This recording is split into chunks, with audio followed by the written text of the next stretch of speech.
नमस्कार, मैं हूं श्रद्धा। आप देख रहे हैं न्यूज 24। कपिल सिब्बल ने निर्दलीय तौर पर राज्यसभा का नामांकन भरा। इस दौरान अखिलेश यादव भी मौजूद रहे। सिब्बल ने कहा कि 16 मई को कांग्रेस से इस्तीफा दे दिया, विपक्ष का गठबंधन बनाना चाहते हैं। ये कपिल सिब्बल ने कहा है। तो राज्यसभा का नामांकन भरा है। अखिलेश यादव उस दौरान वहां मौजूद रहे और उन्होंने ये भी कहा कि 16 मई को ही उन्होंने कांग्रेस से इस्तीफा दे दिया था। बड़ी खबर इस वक्त की आपको बता रहे हैं। कपिल सिब्बल ने कहा 16 मई को कांग्रेस से इस्तीफा दे दिया है। राज्यसभा का नामांकन भी दाखिल कर दिया है कपिल सिब्बल ने। और अब इसके बाद राजनीति में भी कई तरह की हलचल देखने को मिलेगी और कई सवाल भी इसके बाद अब खड़े हो रहे हैं। लेकिन इस सब के बीच बड़ी खबर यह कि कपिल सिब्बल ने राज्यसभा का नामांकन भरा और अखिलेश यादव उनके साथ उस वक्त मौजूद दिखाई दिए। तस्वीरें भी आप देख रहे थे। तो इस वक्त की बड़ी खबर आपको बता रहे हैं। कपिल सिब्बल ने कहा कि 16 मई को कांग्रेस से इस्तीफा दे दिया था। मैं यहाँ जो नॉमिनेशन फॉर्म जो मैंने भरा है वो निर्दलीय का भरा है। अच्छा, निर्दलीय का भरा? निर्दलीय का भरा है, इंडिपेंडेंट का भरा है। और मैं आभारी हूँ अखिलेश जी का कि उन्होंने मेरा समर्थन दिया है। As an independent I will be going to the Rajya Sabha after scrutiny and everything is in order. I am deeply grateful to Akhilesh ji. I also wish to convey my gratitude to Azam Khan for the support that he has given. विपक्ष में रह के हम एक गठबंधन बनाना चाहते हैं, सभी का गठबंधन, ताकि हम मोदी सरकार का विरोध करें। हम चाहते हैं कि 2024 में एक ऐसा माहौल बने हिंदुस्तान में कि मोदी सरकार की जो खामियां हैं वो जनता तक पहुंचाई जाएं और हम इसका प्रयास करेंगे। मैं खुद इसमें अपना इसका प्रयास करूंगा। मैंने दे दिया है 16 मई को मैंने कांग्रेस पार्टी से त्याग पत्र दे दिया है। 16 मई को मैंने त्याग पत्र दे दिया। तो आप सुन रहे थे कपिल सिब्बल को। उन्होंने अखिलेश यादव का धन्यवाद भी अदा किया और कहा कि उन्होंने निर्दलीय ये पर्चा भरा है, नामांकन भरा है और 16 मई को कांग्रेस से त्याग पत्र दे दिया। ये भी साफ तौर पर उन्होंने कहा। राज्यसभा का नामांकन भरा है निर्दलीय कपिल सिब्बल ने। राज्यसभा चुनाव में जिनको सदस्य बनाना है पार्टी को, बहुत जल्दी वो लोग नामांकन कर देंगे। आज कपिल सिब्बल जी ने किया है, वो समाजवादी पार्टी के समर्थन से राज्यसभा में जा रहे हैं। पहला नॉमिनेशन हुआ है। इस तरह पार्टी की तरफ से 2 और जा सकते हैं। बहुत जल्दी उनका भी नॉमिनेशन हो जाएगा।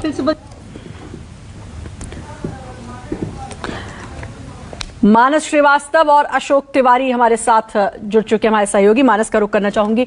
मानस, कपिल सिब्बल ने साफ तौर पर कहा 16 मई को इस्तीफा दिया, निर्दलीय पर्चा भरा है, लेकिन समाजवादी पार्टी का समर्थन है।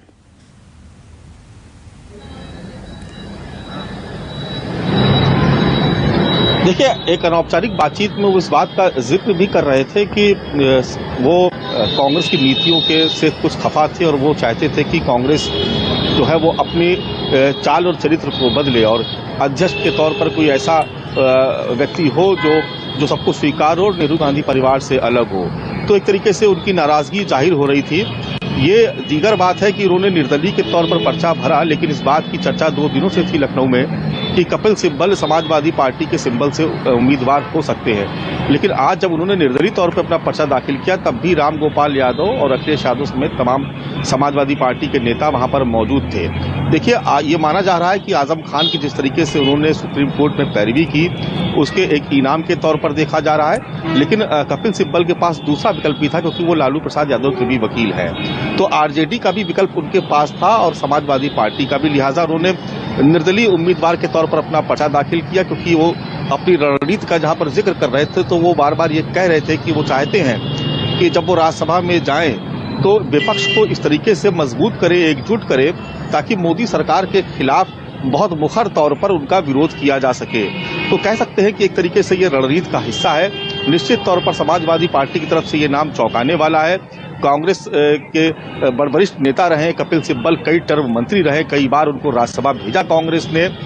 ऐसे में अगर वो आज समाजवादी पार्टी के साथ खड़े हैं और वे कह रहे हैं कि वो कांग्रेस से अलग हो चुके हैं, तो निश्चित तौर पर देखा जा रहा है कि विपक्ष, जो गैर कांग्रेसी विपक्ष है, उसकी एक खेमेबंदी की, उसकी एक लॉबिंग की तैयारी कर रही है, जिसके हो सकता है कि आने वाले समय में जो केंद्र में हो वो कपिल सिब्बल आपको नजर आए। दूसरा एक बहुत अहम विषय ये भी है कि क्यों कपिल सिब्बल समाजवादी पार्टी के समर्थन से आए और क्यों उत्तर प्रदेश की उन्होंने चुना। तो देखिए उसकी भी एक बड़ी वजह है। अगर आप किसी दल में रहो तो निश्चित रूप से दल के जो डिसिप्लिन है उसका भी पालन करना पड़ता है। वोट भी विप के द्वारा देना पड़ता है, ठीक है ना। वो विप तो मुझे अभी लागू नहीं। तो मैं चाहूँगा कि जो देश में जो समस्याएं हैं, एक इंडिपेंडेंट आवाज़ उठनी चाहिए। वो समस्याएं मैं सदन के द्वारा जनता के सामने रखूँ। कौन सी आवाज़ें आपको लगता है जो समय जरूरी है? देखिए इस देश में बहुत सी ऐसी बातें हैं जो जनता तक पहुंचती नहीं।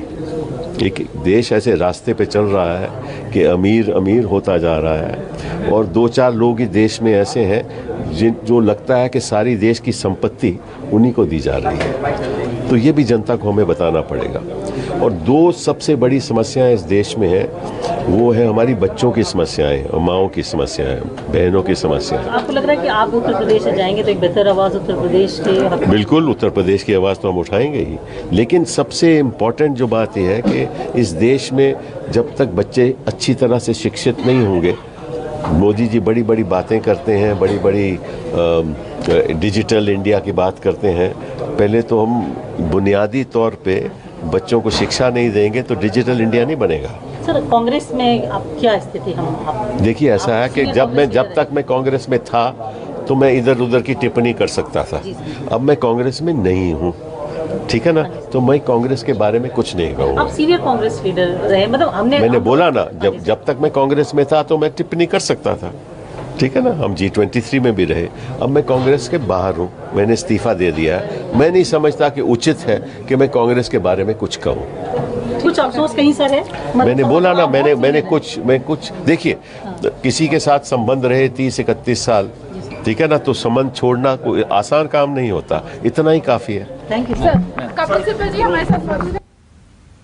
तो कांग्रेस के बारे में कुछ भी कहना उचित नहीं। हमारे सहयोगी लगातार हमारे साथ जुड़े हुए हैं। अशोक तिवारी का रुख करना चाहूंगी। अशोक, राजनीतिक मायने अगर देखें तो क्या कुछ राजनीतिक मायने आपकी समझ में आते हैं?